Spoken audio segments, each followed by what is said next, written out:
Selamat pagi keluargaku, sungguh bersyukur karena kita masih bisa bertemu di tahun 2021 dan bersyukur karena Tuhan begitu baik di dalam kehidupan kita sehingga kita masih diberi kesempatan untuk menikmati kasih setia dan kemurahan Tuhan sampai dengan saat ini.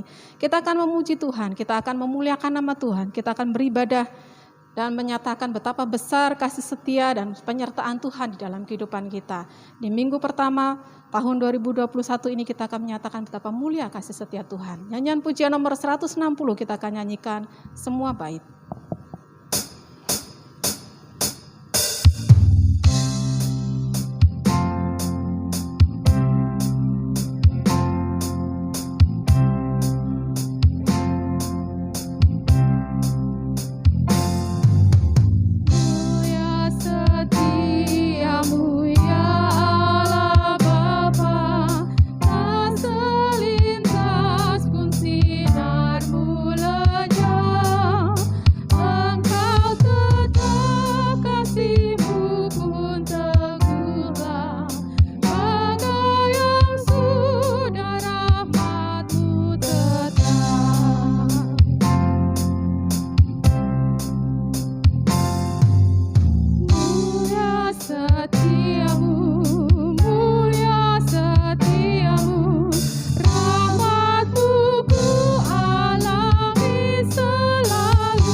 Setiamu, Engkau yang memberikan kepada kami sinar matahari, bulan dan bintang yang terus melindungi kami. Engkau memberikan kami segala hal yang kami butuhkan di dalam kehidupan kami. Dan kami bersyukur Tuhan ketika kami boleh mengakhiri tahun 2020 dan ketika kami boleh memulai tahun 2021 ini Tuhan. Kami mau bersyukur kepadamu di minggu pertama ini ketika Engkau Allah yang begitu luar biasa menyertai kami di sepanjang tahun lalu. Kami meyakini dan mempercayai Engkau juga akan tetap menyertai kami di sepanjang tahun ini, tahun yang kami tidak tahu apa yang akan terjadi Tuhan. Namun biarlah kami tetap berharap penuh, percaya dengan sungguh-sungguh dalam pengharapan kami kepadamu.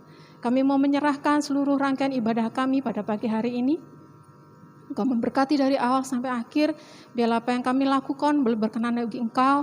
Puji-pujian kami, persembahan kami, dan saat ketika kami mau mendengarkan apa yang ingin Kau sampaikan buat kami Tuhan.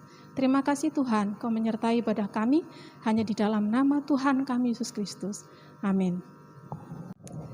Betapa kita terus bersyukur karena Allah kita melalui putranya yang tunggal Tuhan Yesus Kristus terus menolong kita di dalam kehidupan kita. Dan mari kita akan terus mengingat bahwa namanya adalah satu-satunya nama yang mampu menyelamatkan kita dan satu-satunya nama yang menjadi pengharapan dan tujuan hidup kita satu-satunya. Ingat akan nama Yesus. Nyanyian pujian nomor 271 kita akan nyanyikan bait yang pertama sampai yang ketiga saja.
Kita akan terus mengingat nama Yesus dan kita juga terus bersandar kepada Kristus sebagai batu karang kita. Kita akan mempersiapkan hati kita untuk mendengarkan firman Tuhan dengan mengimani bahwa tidak ada lain lagi landasan kita selain pada Kristus dan firman-Nya.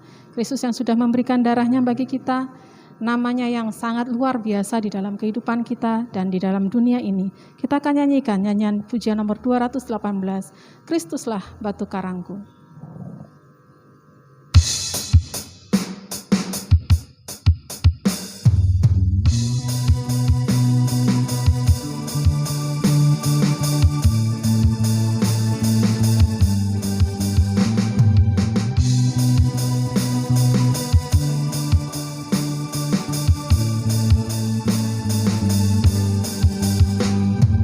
Ada lain landasanku.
Aku menghadap padamu.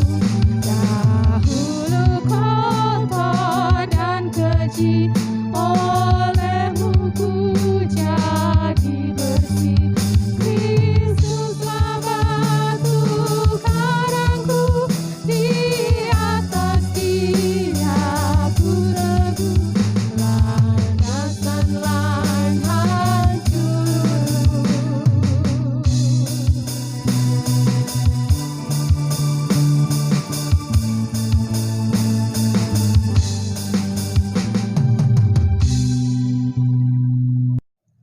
Selamat pagi keluargaku, salam sehat untuk kita sekalian, selamat tahun baru. Puji nama Tuhan, kita memasuki babak baru. Kita diizinkan Tuhan, mengalami anugerah Tuhan berupa kesempatan hidup di tahun 2021. Kita sudah meninggalkan beberapa hari tahun 2020.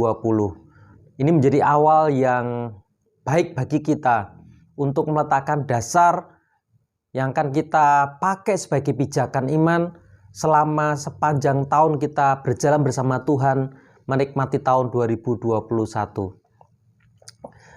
Sebelumnya saya menyampaikan terima kasih atas dukungan semua anggota keluargaku yang sudah mendukung, mensupport, menyukseskan untuk semua rangkaian kegiatan Natal, baik Natal sekolah minggu, PKMB, malam renungan Natal, kemudian perayaan Natal dan pengukuhan asisten gembala sidang maupun ibadah tutup tahun. Memang harus diakui ada beberapa yang belum bisa kita kerjakan oleh karena keterbatasan-keterbatasan. Namun demikian kiranya ini tidak akan mengurangi sukacita kita ketika kita memasuki tahun baru. Keluargaku yang dikasih Tuhan, saya memberikan judul khotbah pada pagi hari ini adalah Tabah dalam Pengharapan. Tabah dalam pengharapan. Mari kita akan melihat, kita membuka Alkitab kita di dalam Kisah Para Rasul pasal yang ke-27. Kita siapkan Kisah Para Rasul pasal yang ke-27. Pengharapan keluargaku dengan pemahaman yang sederhana adalah ketika kita menantikan hal yang baik yang belum terjadi, yang kita inginkan atau kita rindukan. Pengharapan adalah ketika kita menunggu dengan setia terhadap apa yang baik yang kita inginkan yang belum terjadi. Tabah tentu adalah sebuah sikap hati untuk bertahan sekalipun ada banyak tantangan. Nah, ini yang akan kita gumulkan, kita pelajari, kita renungkan. Saya mengambil satu kisah yang menarik, kisah yang boleh dikatakan ini kalau difilmkan, keluargaku bisa mencari di YouTube, ada filmnya dalam dubbing bahasa Indonesia juga sudah ada, yaitu Kisah Para Rasul pasal yang ke-27. Ini sebenarnya menjadi bagian rangkaian dari pasal-pasal yang sebelumnya, yaitu ketika Rasul Paulus dituduh, didakwa, bahkan sempat dianiaya, kemudian diadili. Kemudian Rasul Paulus merasa mengalami perlakuan-perlakuan yang tidak baik dan tidak adil. Kemudian Rasul Paulus menginginkan naik banding ke Kaisar. Oleh karena Rasul Paulus memiliki kewarganegaraan Romawi, maka orang-orang atau prajurit pengawal dari kerajaan Romawi merasa takut untuk memperlakukan hal yang buruk kepada Paulus. Sehingga akhirnya pasal yang ke-27 kita bisa membaca di sana, yaitu bahwa Paulus berlayar ke Roma. Ini dalam rangka naik banding pengadilan keluargaku. Nah, cerita lengkapnya saya membaca ulang karena memang menarik sekali keluargaku. Nanti bisa dilihat mulai dari pasal yang ke 24 kira-kira ya, 24 nanti kita bisa membaca di sana. Atau bisa mundur 23, yaitu ketika Rasul Paulus berada di Yerusalem, kemudian tanpa sebab banyak orang Yahudi yang berasal dari Asia kecil datang ke Yerusalem juga, lalu mereka mulai mempengaruhi banyak orang dengan tuduhan-tuduhan yang tidak benar kepada Paulus, dan akhirnya Rasul Paulus diseret keluar dari bait Allah, dipukuli, disakiti di sana, tetapi kemudian diselamatkan oleh prajurit-prajurit Romawi untuk ditahan, kemudian untuk mengalami pengadilan. Dibawa ke Kaisarea dan kemudian dari Felix ke Vetus, kemudian naik banding mau kepada Kaisar di Romawi. Tetapi sempat bertemu dengan Raja Agripa, dan di sana kita bisa membaca lengkapnya, keluargaku, bahwa tidak ada kesalahan yang didapatkan sebenarnya, tetapi oleh karena keputusan Paulus bahwa mau naik banding, dan ini menjadi kesempatan Paulus untuk memberitakan Injil di Roma. Inilah ceritanya. Cerita ini, sebelum nanti kita belajar apa yang bisa kita ambil maknanya, mungkin lebih tepatnya kalau yang menceritakan adalah Pak Stefanus, karena ini berkaitan tentang peristiwa ada di atas kapal dan diterjang badai. Nah, saya tidak akan membaca semuanya, tapi saya akan menyampaikan secara ringkas saja, yaitu ketika akhirnya Rasul Paulus dengan dikawal dengan beberapa prajurit dan perwira akan dibawa ke Roma naik kapal. Nanti sekali lagi dibaca di sana. Ternyata kapal itu mengalami tantangan berat, yaitu mengalami yang namanya, nanti dilihat di sana, badai, angin, topan. Ayat 14, tetapi tidak berapa lama kemudian turunlah dari arah pulau itu angin badai yang disebut angin timur laut. Sekali lagi, ini gambaran yang paling pas untuk menyampaikan sebenarnya Pak Stefanus yang setiap harinya ada di kapal dan pasti mengalami masa-masa sulit di tengah lautan. Dan inilah yang terjadi dengan Paulus dan semua penumpang kapal di tempat itu. Mereka mengalami yang namanya badai, terombang-ambingkan. Jangan bayangkan kapal pada waktu itu mempunyai mesin. Kapal pada waktu itu hanya mengandalkan layar. Dan ketika diterjang badai, mereka menurunkan layar semuanya, lalu terombang-ambing, keseret kemanapun angin membawa. Dan ceritanya bahkan sampai harus mengurangi beban kapal itu, sehingga membuang peralatan-peralatan kapal, bahkan bahan-bahan makanan mulai dikurangi, dibuang. Kita juga bisa membayangkan rasanya mabuk laut karena terombang-ambing, karena guncangan. Karena nanti kita mendapatkan bahwa mereka, para prajurit secara khusus, mereka tidak makan beberapa hari karena badai itu. Keluargaku, ini menggambarkan suatu tantangan yang berat dalam perjalanan. Tujuan perjalanannya jelas, yaitu ke Roma, tetapi untuk sampai ke Roma ternyata tidaklah mudah. Mereka mengalami tantangan yang berat, yaitu badai. Ada beberapa kata kunci yang menarik sebenarnya. Kalau keluargaku mencari kata tabah dalam perjanjian baru, itu hanya ada beberapa, nggak lebih dari 10 kayaknya. Dan 2 diantaranya dituliskan, dipakai di perikop ini, di pasal 27. Tentang tabah, ketabahan. Itu hanya muncul sedikit sekali, dan itu bahasanya Paulus sebenarnya, sehingga di Kisah Para Rasul ini muncul 2 kali di pasal yang ke-27 ini. Yang terjadi adalah mereka sangat mengalami kesengsaraan, tantangannya berat sekali, dan kesimpulannya kita bisa membaca di ayat yang ke-20, keluargaku. Ini kesimpulan betapa beratnya tantangan yang mereka hadapi, tentang badai, tentang diombang-ambingkan, sampai-sampai kita tahu yang menulis Kisah Para Rasul ini Tabib Lukas, mendapatkan cerita langsung dari Paulus. Ketika ada kata ganti kami, berarti termasuk si penulis atau termasuk Paulus sebenarnya. Ayat yang ke-20 dikatakan demikian, khususnya bagian akhir. Akhirnya putuslah segala harapan kami untuk dapat menyelamatkan diri kami. Semua orang yang jumlahnya di atas kapal itu lebih dari 200 orang sangat menderita karena badai. Ingat, tujuan perjalanan mereka jelas, yaitu Roma. Tapi ternyata untuk sampai pada tujuan itu tidaklah mudah. Ada tantangan. Karena mereka menggunakan kapal, tantangannya adalah badai. Dan karena begitu beratnya tantangan itu, sampai-sampai dituliskan, putuslah segala harapan kami untuk menyelamatkan diri. Putus asa. Tidak ada harapan untuk bisa selamat lagi. Tapi untuk itulah Tuhan berkarya melalui keberadaan orang yang percaya, yaitu dalam konteks ini adalah Rasul Paulus. Ketika semuanya sudah patah semangat, ketika semuanya sudah membayangkan kematian, entah itu tenggelam, entah itu kelaparan, entah itu yang buruk karena badai itu. Tetapi Tuhan bisa menggunakan orang yang percaya seperti Rasul Paulus untuk memberitakan kabar sukacita, untuk memberikan pengharapan kembali. Perhatikan ayat yang ke-22, keluargaku.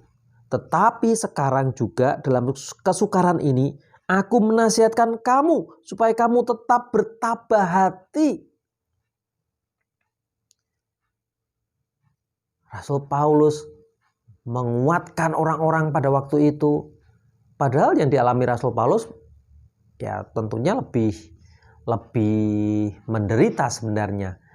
Bukan hanya sekedar dia diombang-ambingkan badai bersama dengan orang-orang di kapal itu, tetapi statusnya Paulus sebagai tahanan. Sudah menjadi tahanan walaupun belum diputuskan pengadilan, kemudian diterjang badai. Berat sekali, tetapi Paulus mengatakan bertabah hati. Kenapa?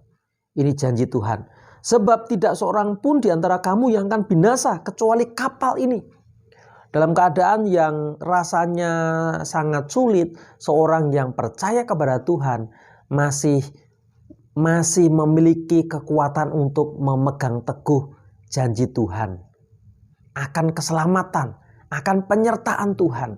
Ini yang kita pelajari pada waktu ibadah tutup tahun kemarin. Allah Immanuel, dan Rasul Paulus mengatakan pengharapan itu, menyampaikan pengharapan itu kepada orang-orang. Bertabah hati sebab tidak seorang pun di antara kamu yang akan binasa kecuali kapal ini. Alasannya jelas. Ayat 23 dan seterusnya. Karena malam tadi malaikat Tuhan memberitahukan kepada Rasul Paulus. Artinya Rasul Paulus berpegang pada apa yang difirmankan Tuhan. Bukan karena sekedar ilusi, tetapi karena malaikat yang menyampaikannya. Nah, kalau konteksnya zaman modern, karena firman Tuhan yang berbicara, maka kita harus berani memegang pengharapan. Kita harus bertabah hati ketika badai menerjang dalam perjalanan kehidupan kita, seperti yang dialami oleh Paulus dan 200-an orang di dalam kapal itu. Apa yang dikatakan malaikat untuk menguatkan Paulus dan kemudian disampaikan kepada orang-orang yang lainnya? Ayat 24, dan ia berkata, jangan takut Paulus, engkau harus menghadap Kaisar, dan sesungguhnya oleh karunia Allah, maka semua orang yang ada bersama-sama dengan engkau di kapal ini akan selamat karena engkau. Saya menyampaikan apa yang tertulis di Alkitab ini, dan nanti bagian akhir baru kita akan merenungkan apa yang bisa kita ambil petik hikmahnya dari bagian ini. Disinilah Rasul Paulus dipakai Tuhan untuk menyampaikan pengharapan. Ketika mereka sudah putus pengharapan, ketika mereka sudah menyerah, bahkan mungkin juga mereka sudah bersiap, ya sudahlah mati saja. Tapi firman Tuhan menguatkan. Jangan takut Paulus, tidak ada yang akan binasa kecuali kapal ini. Kemudian peneguhan ini diulang lagi di ayat yang ke-34, keluargaku. Karena itu aku menasihati kamu supaya kamu makan dahulu. Hal itu perlu untuk keselamatanmu. Tidak seorang pun di antara kamu akan kehilangan selai pun dari rambut kepalanya. Ini wow sekali janji Tuhan ini. Nah, ceritanya karena kondisi yang sangat-sangat tidak memungkinkan, karena kondisi yang sangat mengerikan, tantangan badai yang sangat berat, sampai-sampai para prajurit itu tidak makan. Ayat yang ke-27 misalnya, malam yang ke-14, malam yang ke-14 sudah tiba dan kami masih tetap terombang-ambing di Laut Adria. Berapa hari mereka terombang-ambing? 33, ketika hari menjelang siang, Paulus mengajak semua orang untuk makan. Katanya, sudah 14 hari lamanya kamu menanti-nanti saja menahan lapar dan tidak makan apa-apa. Bayangkan, ini sebuah sikap sebenarnya penyerahan, menyerah yang negatif. Menyerah kalah, tidak makan. Dan Paulus mengingatkan, ayo makan supaya engkau kuat, karena tidak ada yang akan binasa. Ini bahasa yang mudah untuk dipahami kita. Percayalah, karena tadi malam malaikat Tuhan sudah mengatakannya. Ayat 35, sesudah berkata demikian, ia mengambil roti, mengucap syukur kepada Allah di hadapan semua orang, memecahkannya lalu mulai makan.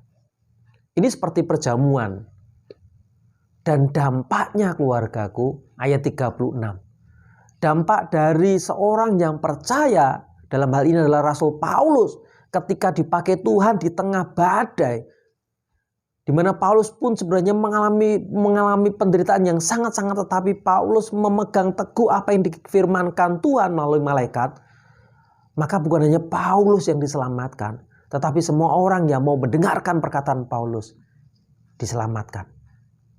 Bahkan mereka dikuatkan, dibangkitkan kembali semangatnya, dibangkitkan kembali pengharapannya. Sehingga ayat 36 di sana dituliskan, maka kuatlah hati semua orang itu, dan mereka pun makan juga. Mari keluargaku, saya mau mengajak di awal tahun ini. Ini ibaratnya kita itu sedang berjalan 1 atau 2 langkah untuk menggenapi 365 langkah ke depan. Kita tidak tahu di depan seperti apa. Saya mulai membayangkan, walaupun sebenarnya bukan seperti itu artinya di perikop ini, tapi saya mulai membayangkan seolah-olah kita itu sedang mempunyai tujuan yang jelas ke Roma, tetapi kita tidak tahu perjalanan ke Roma. Dan seperti Rasul Paulus mengalami badai, kita tidak tahu bulan apa kita mengalami badai, atau jangan-jangan kita sebenarnya sedang mengalami badai itu karena pandemi belum selesai. Bahkan ya, kita bisa membaca berita, mendengar berita bahwa virus itu bermutasi. Wow.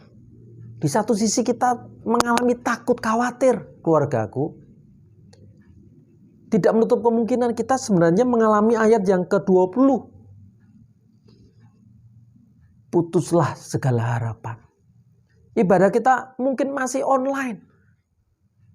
Putuslah semangat kita. Betapa rindunya kita berkumpul bersama. Tetapi kita belum bisa. Putuslah harapan kita. Perjalanan itu sepertinya menjadi mustahil. Untuk sampai ke Roma itu rasanya mustahil bagi kapal, bagi Paulus dan orang-orang yang ada di dalam kapal itu. Tetapi oleh karena firman Tuhan yang dipegang oleh Rasul Paulus, Paulus mampu bertahan. Dan Paulus dipakai Tuhan untuk menguatkan orang-orang yang di sekitarnya. Ini juga yang bisa kita ambil hikmahnya, keluargaku. Mari sepanjang tahun ini jangan pernah melepaskan firman Tuhan. Baca, renungkan, gali. Itu akan menjadi kekuatan kita. Kita menemukan janji Tuhan. Dan kita bisa mengklaim bahwa itu akan terjadi dalam kehidupan kita. Bahkan ketika kita akhirnya membagikan kepada orang lain, itu menjadi bagian semangat bagi orang lain. Yang mungkin saja kondisinya jauh lebih menderita ketimbang kita. Dan mereka menjadi kuat ketika kita menyampaikan pengharapan. Mari kita belajar untuk menjadi seperti Rasul Paulus, orang yang percaya kepada Tuhan di tengah badai. Kita tetap mengalami goncangan. Rasul Paulus tetap mengalami terombang-ambing di tengah lautan itu. Bisa jadi Rasul Paulus juga mengalami mabuk laut. Demikian juga dengan kita. Sekalipun kita percaya Tuhan, kita tetap mengalami goncangan. Tetapi ketika kita memegang teguh janji firman Tuhan, dan kita perkatakan, kita sampaikan pada orang lain dikuatkan. Kita dikuatkan. Sebab itu di awal tahun ini saya mau mengajak keluargaku sekalian. Mari kita tabah dalam pengharapan. apa yang baik itu mungkin masih samar-samar. Tapi kita belajar teguh. Kita belajar tabah. Karena Tuhan yang berfirman tidak akan pernah ingkar janji. Kita diminta untuk menunggu waktunya Tuhan. Dan perikop ini diakhiri dengan bahwa kapal itu akhirnya pecah. Seperti yang dikatakan oleh Paulus, Rasul Paulus. Tidak akan ada yang binasa kecuali kapal ini. Tetapi sebelum kapal itu pecah, Rasul Paulus juga mengingatkan bahwa hanya yang ada di dalam kapal ini selamat. Ketika anak buah kapal itu mau melarikan diri, Rasul Paulus mengingatkan, nggak akan selamat. Kita ingat juga peristiwa Bahtera Nuh. Yang selamat adalah orang yang tetap di dalam, atau orang ataupun binatang yang tetap di dalam bahtera. Dalam kasusnya yang dihadapi oleh Rasul Paulus, semua yang ada di dalam kapal itu selamat. Meskipun kapal itu harus pecah karena badai. Ayat yang ke-44. Dan semua orang-orang lain menyusul dengan mempergunakan papan atau pecahan-pecahan kapal. Demikianlah mereka semuanya selamat naik ke darat. Keluargaku, ini kabar sukacita. Kita semuanya akan sampai selamat ke darat. Kita akan sampai mengakhiri 365 langkah ke depan. Kita akan menikmati keseluruhan perjalanan 2021. Meskipun mungkin saat ini kita sedang terombang-ambing. Tapi janji Tuhan, jangan takut. Tidak ada yang binasa dari antara engkau. Dan mari kita sampaikan kabar baik ini kepada siapapun yang sedang mengalami kelelahan, mengalami keputusasaan. Tabah dalam pengharapan. Tuhan memberkati. Mari kita berdoa. Bapa Surgawi, kami masih sangat samar-samar ketika kami menikmati 3 hari di tahun 2021. Tentu akan hadir banyak tantangan. Baik itu pribadi, keluarga, pekerjaan. Seperti digambarkan oleh kehidupan Rasul Paulus. Meskipun mempunyai tujuan yang jelas, tetapi kapal itu diterjang badai. Namun ya Tuhan, kami boleh belajar bahwa Engkau yang berfirman, jangan takut. Sebab itu kuatkan hati kami ya Tuhan. Teguhkanlah hati kami ya Tuhan. Supaya pandangan kami tetap lurus ke depan. Langkah kami tidak menyimpang ke kanan ke kiri. Hati kami tetap teguh dan tabah. Sampai apa yang menjadi pengharapan kami satu persatu Tuhan nyatakan dalam hidup kami. Terima kasih ya Tuhan. Teguhkan dan kuatkanlah kami. Untuk bisa menikmati keseluruhan hari di tahun 2021 ini. Di dalam nama Tuhan Yesus kami berdoa. Amin. Kita sudah mendengarkan firman Tuhan yang disampaikan oleh Pendeta Yohanes Purnomo, dan biarlah kita tetap kuat, kita akan tetap sabar, dan kita akan tetap tabah dan bertahan dalam pengharapan kita kepada Kristus. Allah Bapa dengan putranya yang tunggal Tuhan Yesus Kristus akan memelihara kita dalam setiap kehidupan kita. Yang kita perlukan adalah tetap berharap penuh dan melakukan kehendaknya. Kita akan meresponi firman Tuhan dengan nyanyian pujian nomor 162. Bapa Surgawi memeliharaku.